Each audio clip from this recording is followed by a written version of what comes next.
Live from WQAD Channel 8, my name is Joe McCoy, and you are listening to Sports with the Real McCoy. Today we got a few different topics for you. We're going to start off the show with what is the biggest story in sports right now, LeBron James passing Kareem Abdul-Jabbar for the all-time leading scorer in NBA history. For those who watched the game like myself, it really was an incredible moment. I thought the NBA and LeBron did a tremendous job with the little ceremony after he passed Kareem and all the speeches, and Adam Silver spoke, and Kareem kind of passed the torch to LeBron, and LeBron gave a speech as well, which we'll get into. But just an incredible moment. And then we're also going to talk about a little bit about the Bears. Last episode, we didn't get into the Bears much. We kind of did a Super Bowl preview, and best believe next week's going to be all about the Super Bowl and what goes down and all that jazz. But I want to get into the Bears. For those of you who don't know, I am an absolute diehard Bears fan since birth. And I kind of want to get into what I think a dream offseason would look like for the Bears. I think there's so many directions the Bears can go. As a lot of people know, the Bears have by far the most cap space in the entire NFL. I think active cap space is about $96 million, which is almost $40 million higher than the team that has the second most cap space. So I'm going to kind of break down what I think a dream offseason would look like for Ryan Poles and the Chicago Bears organization with free agency and also the draft. Free agency starts on March 17th, I believe, so just a little bit over a month until free agency begins, and then, of course, the draft at the end of April. So first, we got to start off with the biggest topic in sports right now, LeBron James.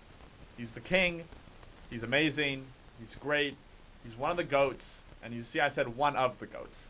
I don't want to get into the GOAT debate. All of the sports talk shows are going to, run the debate again. Who's better, Michael Jordan or LeBron James? Does this now make LeBron the GOAT? No, now that he's the all-time leading scorer. I get it. It makes for good television. It's an endless debate that will never have an answer because there is not a correct answer. Of course, it's just an opinionated response. A lot of the older generation who watched Michael in the 90s win the 6 rings with the Bulls are always going to say that Jordan was the greatest player of all time, and a lot of people of my generation are going to say LeBron's the greatest player of all time because that's who he grew up watching. But I don't want to get into that. I just want to sit back and just appreciate the greatness that LeBron James is. What he's able to do at 38 years old is nothing short of remarkable. The shape that he's in, the speed that he still has, the explosiveness that he still has.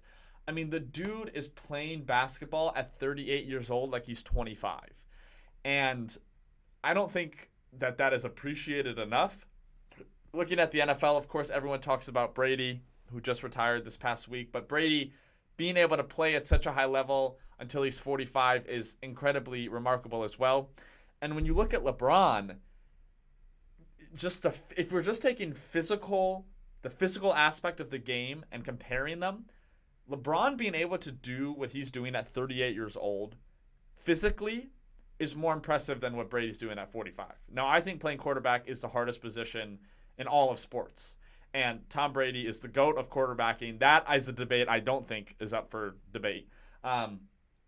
But physically, Tom Brady is doing less than LeBron James is doing. Because basketball, of course, is so much running, so much toll on your joints and your ligaments. And, of course, Brady's getting hit being quarterback. But it's just a less physically demanding and physically taxing thing that LeBron is doing versus Brady. But that's for another debate. But LeBron, now is the all-time leading scorer with 38,390 points. He passed Kareem Abdul-Jabbar with about 8 seconds left in the third quarter with I loved how he did it. It was just a vintage LeBron fadeaway from the free throw line. It was perfect. It was a perfect shot. He held his wrist out. It was a perfect swish. The whole crowd. There's pictures that you can see online of almost 99% of the people in the crowd have their phones out. Everyone is wanting to capture the moment on their own iPhone or whatever. And it's just one of those things that, of course, only happens once. The record is only going to be broken one time unless there is someone 20 years from now that breaks LeBron's record. But just seeing the fans with all of their cameras out, all the paparazzi, LeBron with the perfect fadeaway jumper from the free throw line, it was just a picturesque moment. It was a beautiful moment. And it was just, I was so happy it went down that way. I was really happy it wasn't like he got to the free throw line, made it with a free throw. It would have been kind of anticlimactic in my opinion if that's how it happened. So the fact that it was with a vintage LeBron fadeaway, I think it was just perfect. And it was a beautiful moment.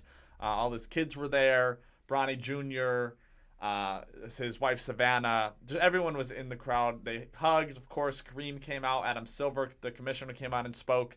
And then LeBron's speech was just such from the heart. You know, you could tell that what he was saying was just off the top of his head. He thanked Laker Nation. He thanked his family, his mother, all those people that got him to the point. And then at the end, which is what so many people are talking about on Twitter and in the sports world, is he drops an F-bomb at the end. And TNT didn't censor it. I think everyone is happy they didn't censor it, because in a moment like this, who the heck cares that LeBron James just dropped an F-bomb? But he's standing there. He's kind of done with his speech. He doesn't know what else to say. And he just says, F it. Thank you all.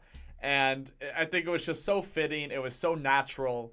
I think it honestly, in a weird way, perfectly summed up the moment. And yeah, it's just, again, LeBron James is so incredible. We all know how amazing of a basketball player he is. People can debate on whether they like him or not. I personally am a huge LeBron James fan. I think he's an amazing person. From everything that it seems, he's an amazing father, an amazing husband. He does so much for the city of Akron, Ohio, with his foundations and giving education to the youth. So personally, I love LeBron James. He is he's in the top 2 for greatest basketball player of all time. I'll let y'all debate on if you think he's in front of Jordan or if you think Jordan is still the GOAT. But right here, I'm just, in this moment, I'm just here to appreciate the greatness that is LeBron James, because he's otherworldly in the way he keeps his body in shape, the way that he's dropping 28 points a game. I mean, we came into this game. This is what really baffled me. We came into this game, and he needs 36 points to break the record. And before the game, throughout the day, I'm thinking, well, what if he doesn't break the record? Because 36 points is not that easy. And there's all this stuff coming out that people are spending upwards of $60,000 on one ticket just to be at the game, to see him break the record. All of the stars are out. Jay-Z's in the front row. Bad Bunny's in the front row. Floyd Mayweather's in the front row. Shannon Sharp's in the front row. I mean, everybody is at this game to watch LeBron break the record. But he's got to get 36 points. It's not like he's 5 away and it's a guarantee he's going to get it. 36 points is phenomenal for 95% of the NBA. But he comes out. He's got the headband on, vintage LeBron, giving the nod to his younger career where he used to wear the headband every game when he was on the Cavs and then with the Heat. And it was just like, even though it was 36, which is a lot of points, it seemed inevitable that he was going to get it. And you could see they were force feeding him the ball. He was kind of not chucking up threes, but he was taking a lot of shots because everyone, the game was the game.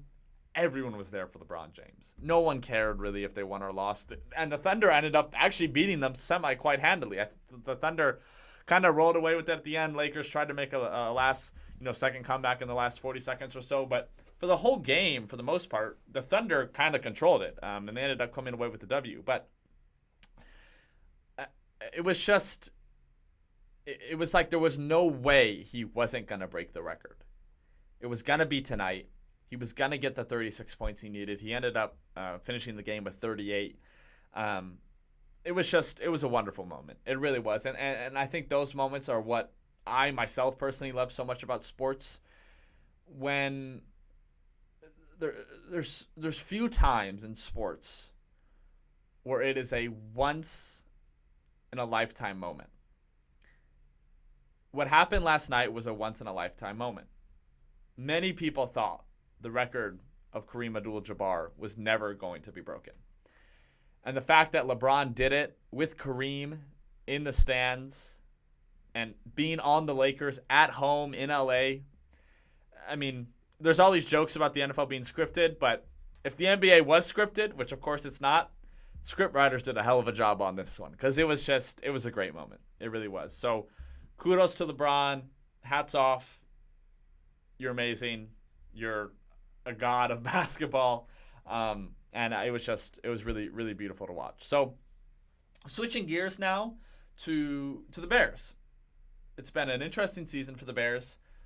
3-14, number one draft pick in the NFL. And on paper, that sounds horrible, but believe it or not, it's kind of arguably the best situation the Bears could be in right now. But when you're getting into the Bears offseason, personally, I feel that the Bears have to fix the trenches, and that's in free agency and also in the draft. The trenches were the Bears' biggest weakness on both sides of the ball, especially the defensive line. But the offensive line was also not that great either. And I really have faith in Ryan Poles that he is going to address those as much as he possibly can, and that he understands the importance of a strong offense and defensive line, especially with who's in the Super Bowl this year. You look at the Eagles, what do they have? They have the best offensive line in football, and this year they've had the best defensive line in football. And look at where they're at. They're in the Super Bowl. And a lot of people are picking them to win the Super Bowl because of how good their offensive line and defensive line are. And then you look at the Chiefs. Their offensive line, rated first in pass protection. They also have some stars in the defensive line, in Chris Jones and Frank Clark. Both of those guys showed up tremendously in the AFC Championship game. If you want to win a Super Bowl, you have to have a good offensive line. Now, the Bengals were an anomaly last year, but they didn't end up winning. And what ended up costing them the Super Bowl at the end? Their offensive line could not stop Aaron Donald. So you have to protect your greatest asset, and the Bears' greatest asset is Justin Fields. You have a Ferrari in Justin Fields, you got to put good tires on him. You get those good tires by getting him a stonewall offensive line. So when we're getting into free agency, which again, as I said earlier, will be happening mid to late March, about March 17th, as I said, is I believe the first day that free agency begins. But when we're starting on the defensive side of the ball, there's a couple of names that I think would extremely impact this team. The one that everyone throws out there is Daron Payne. Don't get me wrong, I'm right with them. Daron Payne, 25 years old, would just be a huge, huge addition to our defensive line. He's a beast in the middle. He'd be a perfect 3 technique for the Eberflus defense. He's just there's not really much more to say about the guy. Over 10 sacks this year. Daron Payne's a beast. But I think you can't stop there. One guy in the middle is not going to be able to fix this defensive line.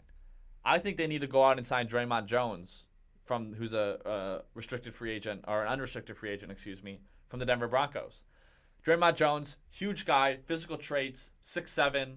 I think he had 6.5 sacks this year, but also was dealing with some injuries. But I like Jones because he's a versatile defensive lineman. He can play inside, he can play outside. Daron Payne, you're going to put him in the middle every single time. Now, he's a bit quick enough. If you wanted to put him on the outside for a play or two, you could. But Draymond Jones, even though he's mostly an interior defensive lineman, he gives you that flexibility where he could go play on the edge, and he's also a very good run defender, which both Daron Payne and Draymond Jones are.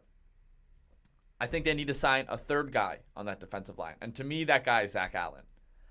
I think Zach Allen from the Cardinals is a free agent that is being extremely underrated. He's a phenomenal run defender. He's great at setting the edge. I think he's just one of those guys that, he's not going to be a 10-sack guy like Daron Payne, but boy, is he just going to be a solid defensive player with you. And if you see a trend with all three of these guys, all three of them are under 27 years old. When you're building this team like the Bears, you got to get young guys. Everyone is, a lot of people are saying they want the Bears to get Javon Hargrave. He's been an absolute monster for the Philadelphia Eagles this year. I get it. But he's going to be 30 years old by the time next season starts. Now, as we saw with Robert Quinn, Javon Hargrave is probably not going to be able to duplicate the season he had this year with the Eagles next season. Javon Hargrave has also been surrounded by other phenomenal defensive linemen who have allowed him to have the production that he has. And that's no knock against him. But what I'm saying is he was on such a good defensive line with Jordan Davis man in the middle, commanding double teams. Fletcher Cox commanding double teams. Other guys on that defensive line. Brandon Graham, where he was allowed to flourish. But I just don't think for the Bears, signing a 30-year-old defensive lineman who maybe has a couple of years left in the tank, is the best route to go. To me, Javon Hargrave, now if he signs with the Eagles, that makes a ton of sense, re-signs with the Eagles. To me, Javon Hargrave is a guy who goes to a team that feels like they're a star edge rusher away from winning the Super Bowl. Last year, the Bills did this with Von Miller. Didn't work out. Von Miller ended up getting hurt. Bills get knocked out in the divisional round. So to me, Javon Hargrave goes to a team like the Chiefs, who feels like he could put that defense over the edge. Or, a team, it could go to the Bills again. Maybe they want to double up on they feel like our star pass rushers. Maybe the Bengals feel like Javon Hargrave is what they need on that defensive side of the ball. But for the Bears, who are in this rebuilding phase, I don't think a very good defensive lineman who's going to be 30 years old is what's going to help this team. But I think if you are able to sign those three guys, Daron Payne, Draymond Jones, and Zach Allen, you're looking like you got a really, really solid defensive line. And I know all three of those guys are going to be coveted free agents because of their age. Daron Payne is probably the highest coveted free agent this entire offseason. And whether the Commanders are able to re-sign him, we'll see. But the Bears have the most money by far, and they're going to have to overpay a little bit. I know Ryan Poles, when he had his press conference last year, said he doesn't want to overpay for free agents. He wants to find those guys that you can maybe get on a cheaper deal and are hungry and prove themselves versus just throwing out money at big-name free agents. I understand that, and I actually really, really agree with that philosophy. But in the Bears situation, they have the money and the resources to throw a little bit of money more than they're maybe worth at guys to get them. And I think in this situation, you probably will see Ryan Poles do that a little bit. But I'm not done adding to the defense here. I think they need to sign a linebacker to be paired with Jack Sanborn. And I think they need to re-sign Nicholas Morrow, who was just on a one-year deal this year for the Bears. But to me, it's either Bobby Okereke or TJ Edwards. Okereke already played in the Eberflus defense. He's on the Colts. Young guy, solid linebacker. TJ Edwards is having a phenomenal year with the Eagles. That would be the more of the splashier signing. Edwards would be over Okereke. But I think both of those guys would be really solid. They're not going to – none of these guys aren't a Fred Warner or even a Roquan Smith, who, of course, was on the Bears, and the Bears ended up trading. But I don't think you necessarily need that at linebacker. You just need a solid guy who's going to be just a hard nose, give you good production, man in the middle, can help teach Jack Sanborn along with Nicholas Morrow. So I think adding a good, solid linebacker who maybe you pay $10 million a year versus not paying Roquan $20 million a year, which is what he just got from the Baltimore Ravens, I think that's a much better investment in the linebacker position. Now, the final signing that I think they need to do on defense is at cornerback. And this could go many different ways. There's a couple of big-name free agent cornerbacks. You got the one that comes to my mind is you have one Byron Murphy from Arizona, and then you also have the guy from the Buccaneers, who I'm blanking out on his name right now. Let me pull him up on my computer here. But you got a couple of guys who could be really big name free agent signings at the cornerback position. Jamel Dean, is the quarterback I was thinking of. But I think with the Bears, they're probably going to extend Jalen Johnson either this offseason or next offseason. I don't think paying Jamel Dean a bag as well is worth it, because having two cornerbacks being pretty highly paid just doesn't seem like the best allocation of money, in my opinion. Now, would it help? Of course. Jamel Dean's a phenomenal player, phenomenal tackler as well, very physical, would fit the Eberflus defense perfect at that cornerback position. I just don't think making that big of I think there's better, more crucial investments that can be made on this team than at cornerback. But I think signing a good depth piece, whoever that may be, I think is crucial to this team, because they're going to keep Kyler Gordon in the slot. You got Jalen Johnson. You got Kendall Vildor, who I hope isn't a starter next year, but can be a solid depth piece. But they need another guy on the outside opposite of Jalen Johnson who can just be a solid outside corner for the next 3 or 4 years. So I don't want to see them make a huge investment at corner. Again, I wouldn't be mad if they sign Jamel Dean.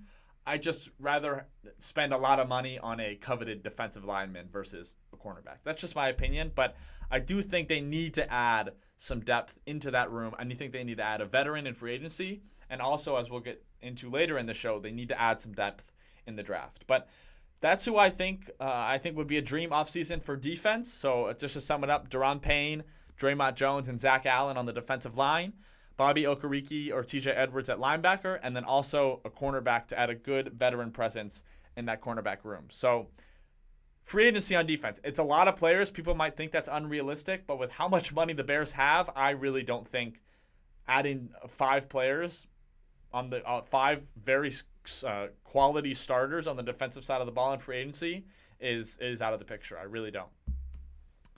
And now we switch to the offensive side of the ball. And this is where, of course, everyone is going to be focusing the most because we have to protect Justin Fields and we got to get him weapons. Now, unfortunately for the Bears, this free agent class at wide receiver is pretty thin. There's no big names. But I do think that there are some solid guys, some solid number 2 to number 3 receivers that could really help out this offense and just provide more production in the wide receiver room. But first, we're going to start on the offensive line. To me, the offensive lineman I want the Bears to most sign is Caleb McGrary, the right tackle from the Atlanta Falcons. McGrary is a phenomenal run blocker. This year, he had over an 85 grade out of 100 from PFF, and his run blocking, I believe, was the second best in the league. He's a phenomenal run blocking tackle, and he also is very adequate at pass blocking.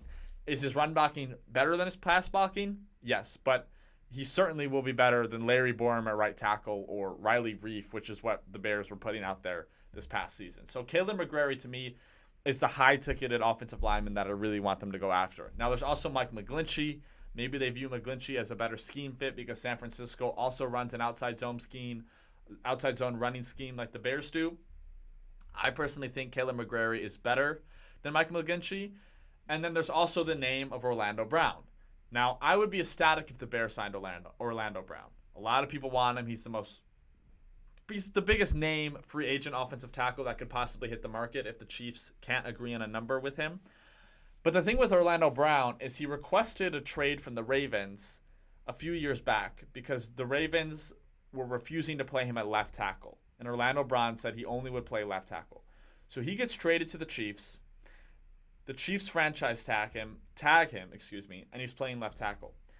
Now, the thing is with Orlando Brown is he hasn't been playing phenomenally. Certainly not up to the level of a contract that he's demanding. He wants to be the highest paid left tackle in the NFL, but he's not playing like the highest paid left tackle in the NFL. So if Ryan Poles, who, for those who don't know, used to be in the Chiefs organization before the Bears signed him as their general manager, if Ryan Poles is able to convince Orlando Brown to move back to right tackle, and maybe they make Orlando Brown the highest paid right tackle in the NFL and basically give him left tackle money, but to play right tackle and then have Braxton Jones on the left side, home run. That's a grand slam for Ryan Poles. But I just don't see Orlando Brown willing to move back to the right side of the offensive line. But who knows? Possibly Ryan Poles is able to convince him. But if he's not and Orlando Brown is off the table, to me, Caleb McGrary is who I would love to see. And I think also they have to address guard. They have to also address guard and center. Right now, to me, there's only 2 people on the current offensive line that should be starters next year, and that's Braxton Jones at left tackle and Tevin Jenkins at right guard. I think they need to cut Cody Whitehair. He's a big cap casualty. His cap hit, I think, is $14 million this year, and Cody Whitehair at his age and his playing ability now is not worth $14 million, so I think they need to cut him. They can save cap money there. And I think at guard, a great signing for them would be Isaac Siamola, from the Philadelphia Eagles. As we talked about earlier in the show, the Philadelphia Eagles have the best offensive line in all of football, and Isaac would just be a great addition to the inside of it. He's a nasty guard, great run blocker, great pass blocker. I mean, we all see the pockets that Jalen Hurts sits behind every week. So I think adding Isaac would be a phenomenal addition to this offensive line, give it a more of a veteran presence. He is 28 or 29, I believe. So a little bit up there in age, but I think you could still get easily 3 or 4 great years out of him. So if they don't decide to go a younger route in terms of signing a guard or drafting a guard in the draft, I think Isaac would be a phenomenal addition. If they added him and Caleb McGrary and then drafted a center to compete probably with Lucas Patrick, I think you're really looking at a very, very solid offensive line. And then when you get to receiver, there's a couple of guys that I think could be great number 3 receivers for the Bears now, because we have Darnell Mooney and Chase Claypool, who I believe are both number 2s. Maybe Chase Claypool is able to cement himself as a number 1 wide receiver. That's going to be a huge storyline next season, is if that trade for Chase Claypool was worth it. But to me, I would love to sign a guy like Jacoby Myers. Now, right now, Jacoby Myers is being remembered for the play against the Raiders where he chucks it back to Mac Jones in the last play of the fourth quarter, and it gets intercepted by Chandler Jones and taken for a touchdown to end the game. But Jacoby Myers really is a very solid receiver. He's a great run blocker, which Ryan Poles and Luke Getsy have talked about they prioritize immensely in their receivers. And I think he's just a good, solid receiver. There's nothing flashy with him with his measurables. He runs like a 4.6 40, but he's a solid route runner. He knows how to get open. And he just would be a great, solid addition for Justin Fields. Everyone wants the Bears to make a super flashy trade at wide receiver. T. Higgins has been thrown out there a bunch lately. Now there's talks that Keenan Allen could possibly be a cap casualty for the Chargers and cut. But to me, I think, again, you got to try to stay younger with guys who don't have a big injury history. So to me, Jacoby Myers, also a guy, Alan Lazard, who is very similar to Jacoby Myers. I think adding a guy like that just to increase the floor of talent in the wide receiver room would be really beneficial. So, a guy like Jacoby Myers, I don't think would run you probably more than $10, $11 million a year. And I think that he could really add a good security blanket for Justin Fields. Now, when we get into the draft, this is where Ryan Poles has so much flexibility.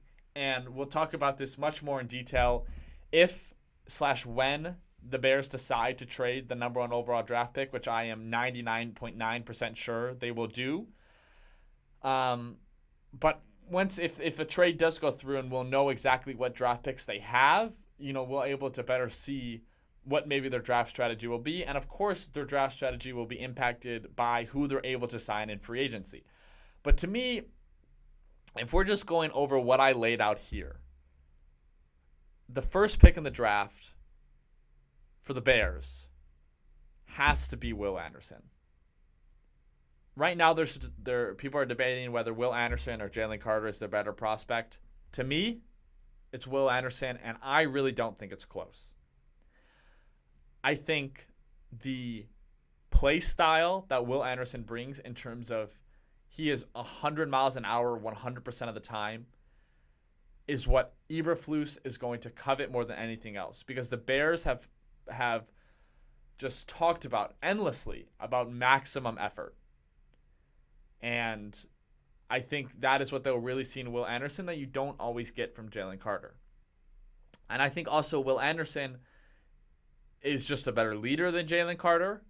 And for the past 2 years, people have talked about Will Anderson as the number 1 overall pick in the draft. He would have been by far the number 1 overall pick in the draft last year if he was eligible to come out.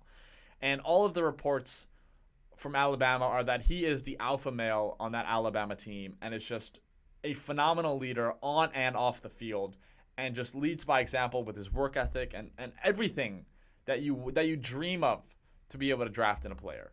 So yes, Jalen Carter, he has the amazing flashy plays. His strength is second to none. And I think Jalen Carter also has potential to be a potentially generational defensive lineman. But to me, I think Will Anderson is a safer pick. And I also think Will Anderson is the better player. But what I mean by safer pick is I think a lot of people argue that Jalen Carter has the potential to have a higher ceiling than Will Anderson, which I don't necessarily agree with, but just because of he makes some plays that are just jaw-dropping. But I think Will Anderson is, to me in my head, and it's unfair to say this about prospects because you never know what could happen, Will Anderson could end up being a bust. Do I think that's going to happen? Absolutely not. But you never know. I think Will Anderson is a minimum 10 sacks a year guy. And for the Bears, if that's the worst he's going to be, well, that sounds pretty damn phenomenal. So I think Will Anderson is just a can't-miss prospect, and I think he's a sure bet to be a phenomenal player in the NFL. And also, with what I just outlined in free agency, the Bears, if this is what were to happen, and of course this is not going to be exactly what happens, this is a dream scenario. But if the Bears were to sign Deron Payne and Draymond Jones, who both would man the interior, and they still have Justin Jones, who's still on his contract, who I actually really liked last year, who we signed from the Chargers. I think he played a very, very underrated player on that defense. But your middle is set. You don't need to add Jalen Carter to that. You already have Deron Payne and Draymond Jones. You need an edge rusher. And I think if you had a starting defensive line of Zach Allen on one side, Deron Payne and Draymond Jones in the middle, and then Will Anderson on the other side, you're looking at a top 10 defensive line like that in one offseason, going from having the worst defensive line, in football, to a top 10 unit. A top 10 unit that has a ton of room to grow as well, because Will Anderson is only going to get better. Deron Payne is just starting to hit his peak. Draymond Jones is just starting to hit his peak. I mean, you're talking about a defensive line that could be just monstrous for the next 4 years.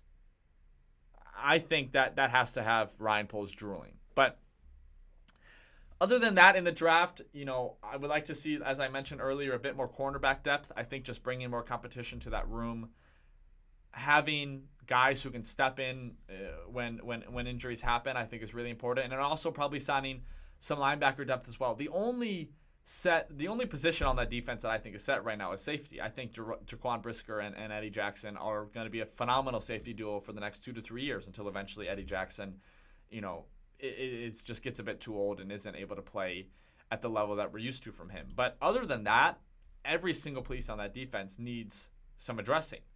And I think if you're able to sign a Bobby Okereke or a TJ Edwards at linebacker to pair with Jack Sanborn, and again, I think they should re-sign Nicholas Morrow, but then add another guy in the draft to bring good depth and also maybe a hit on him. I mean, Jack Sanborn was an undrafted rookie, and he seems like the real deal. So bring in another guy for competition in that linebacker room, and again, just to also give you depth, a good special teams piece, I think that'd really be beneficial to the defense. And now when you look to the offensive side of the ball in the draft, this is what I think free agency is going to be more defensive heavy. Actually, I think it's going to be a bit of a split. I'm going to take that back. I think it's going to be a bit of a split because I think they really are going to focus extremely strong on offensive line and signing guys. Drafting offensive linemen can sometimes be a crapshoot. So signing guys that are proven and are going to be solid offensive linemen, I think is important, and Ryan Poles will prioritize that. But when you get to the draft after Will Anderson, I think they need to go heavy defense or heavy offense. So take Will Anderson with the first pick, whether that's you trade back to 2 with the Texans or trade back to 4 with the Colts. But I think you have to stay in that top 4 because Will Anderson to me is a can't miss prospect. But getting to the offensive side of the ball in the draft, if they end up trading with the Colts, which that's what I'm going to predict in this scenario here, they would get the 4th pick in the draft, and then the Colts would also almost certainly trade their 2nd overall pick, which is the 35th pick in the draft. I think that 35th overall pick either needs to be used on John Michael Schmitz, the center, if he's still available, or a really dynamic receiver like Zay Flowers. I think if they were to draft John Michael Schmitz to solidify that offensive line, I think you're looking at an offensive line that could be really, really good. If you got Braxton Jones, and hopefully he continues to develop, it's not a sure thing that Braxton Jones turns into a franchise left tackle, but he showed really promising signs as a rookie. But if you go Braxton Jones to then Isaac Simola to then John Michael Schmitz in the middle, and then Tevin Jenkins and Caleb McGrary, you got a pretty darn good offensive line right there. And some maulers in terms of run blocking. So I am fine if they want to go receiver or center early. I think you can't really go wrong. Both are very much needed. But I think if they went John Michael Schmitz, it could just kind of put that final piece to the puzzle for that offensive line. But also you have guys like Zay Flowers, who potential first-round pick Zay Flowers is. He may not even be there at that 35th overall pick if the Bears end up getting that from the Colts. But we all know the Bears need playmakers. They need a guy who can be that number 1 type receiver. So I think that prioritizing wide receiver early in the draft is important. And I think if you have a wide receiver core of Darnell Mooney, Chase Claypool, Jacoby Myers perhaps, and a high draft pick, you may not have one potential star in there unless that draft pick ends up turning into a star. But I think you have 4 guys who give you a really, really strong wide receiver core. And I think that would greatly benefit Justin Fields. I also think in the draft they need to address tight end. I love Cole Kmet. He's a great player. I'm sure they're going to end up extending him at some point. But we need another tight end in that room. I think we need to have a more dynamic pass-catching tight end. I think Cole Kmet is a good kind of do-it-all guy. He's a really good run blocker, really good pass blocker as well. But not always does Cole Kmet generate the best separation while running routes. So I think having a tight end who could be kind of your Darren Waller-esque like hybrid wide receiver tight end, I think could be really beneficial. A guy I love is Luke Musgrave. Unfortunately, I think he'll probably be a second-round pick. So unless the Bears were to prioritize tight end that early, which I don't probably expect them to do, I think Luke Musgrave will be off the board. But I think there's guys later in the draft who could potentially give you some good quality receiving production and give Justin Fields another weapon. And of course, later in the draft, I think they need to sign more O-line depth. Now, we saw them do this last year in the draft, which led to them getting Braxton Jones, who looks like he's going to be a home run pick for Ryan Poles, but they still got to prioritize O-line depth. We need more tackle depth. We really need depth everywhere on the offensive line. You can never, ever have enough good offensive linemen on an NFL team. They get injured frequently because it's just such a tough position to play on your knees and your ankles, and it's so physical. So having more offensive line depth would really be beneficial to this team for in case someone does get injured, that you're able to have a competent backup step in and still protect Justin Fields. So that to me is my dream Bears off season. Of course, things will change. Of course, that will not be exactly what happens. But I think if Ryan Poles can do something along those lines, you could see this team make an incredibly drastic jump. And I have not been this excited as a Bears fan in a long time. I would say since 2018 when they went on that amazing season, and we all know how it ended with the double doink. But the Bears are in a spot right now where they have a potential to build something extremely special. And I don't say that lightly. And I don't say that as a blind Bears fan. I am a believer in Justin Fields. Yes, he needs to show us more this year in terms of his passing ability. He is the most prolific running quarterback right now in the NFL. But if they're able to get the pieces around him that he needs, the offensive linemen to give him more time in the pocket, receivers that are able to generate more separation, and a defense that is at least just competent. I mean, the amount of games the Bears lost last year where the offense drops over 30 points and we still lose because the defense can't stop anything we should have won. If we had a competent defense last year, we would have won 4 or 5 more games. But I'm happy we didn't, because having the number 1 overall pick is such a phenomenal tool right now for this team because we have Justin Fields already in place. But I think Ryan Poles is building this thing the absolute right way. He stripped it down to the bare bones, traded away Roquan Smith, traded away Robert Quinn, traded for Chase Claypool, who, again, this is going to be a huge year for Chase Claypool. He's got a lot to prove. Because right now, Bears fans are saying, why the heck did we trade the 32nd overall pick to the Pittsburgh Steelers for Chase Claypool, who did nothing this past, these 6 or 7 games he played for us? So Chase Claypool has got a lot to prove. But stripping it down to the guts and basically starting over with how they're going to structure contracts and how they're going to maneuver cap space is the right way to do it. And there has never been in recent memory a more crucial offseason than this one. Ryan Poles has the keys to the castle. And he's got the potential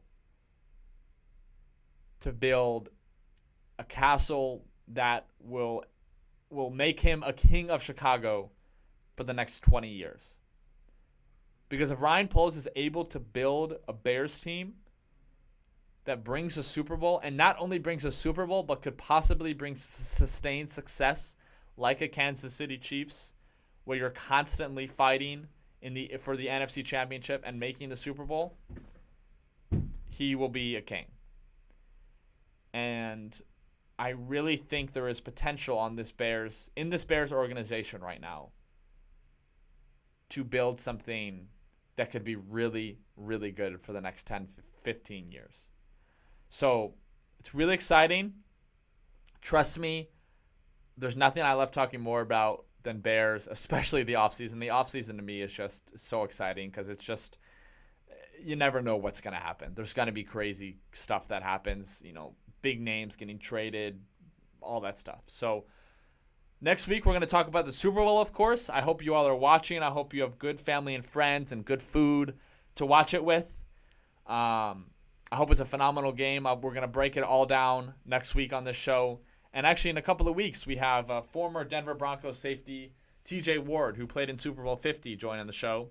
So really excited for that. And also, I'm in the works trying to get Anthony Munoz, Hall of Fame offensive tackle for the Cincinnati Bengals, on the show. So some really great guests coming up. Thank you guys so much for listening. I hope you have a phenomenal day. Enjoy the Super Bowl. Enjoy the halftime show from Rihanna. It really should be a phenomenal game. I can't wait to watch it, and I can't wait to break it down with you guys next week. So thank you all for listening. You've been listening to Sports with the Real McCoy. Have a great day.